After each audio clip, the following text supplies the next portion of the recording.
咱今天聊个让人又敬又叹的主，中国西安的那一位，咱姑且叫他阿彪。30年前，阿彪可是顶流王者，手里的国家级奖章拿到手软，连国家级技术中心都早早配齐了。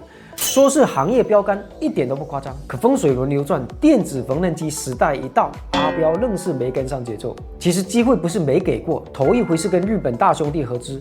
本想着能偷师学艺，结果16年耗下来，研发没突破，品质没提升，最后只能一拍两散。后来才琢磨明白，大概率是两边战略目标压根就对不上，都各打各的算盘了，能成才怪。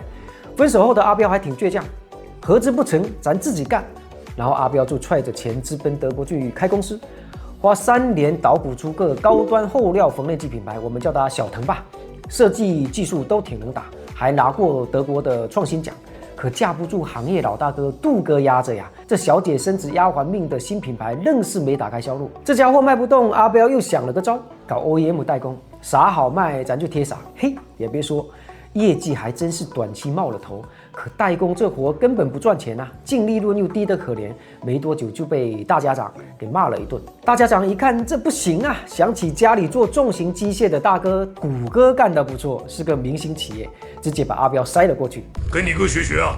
阿彪业绩连年亏损，哪有人反对啊？只能乖乖听话。可重型机械跟缝纫机他八竿子打不着，5年折腾下来 ，OEM 模块差不多停了，自家产品也断了根，加上内部的组织架构一顿折腾，阿彪遍体鳞伤。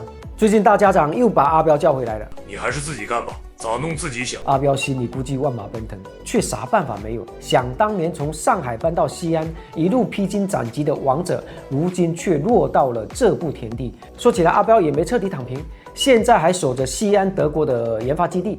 只是现在这时代，单靠把产品做好已经不行了，还得会吹牛，不是吗？这老牌王者的翻身仗怎么打？还能打赢吗？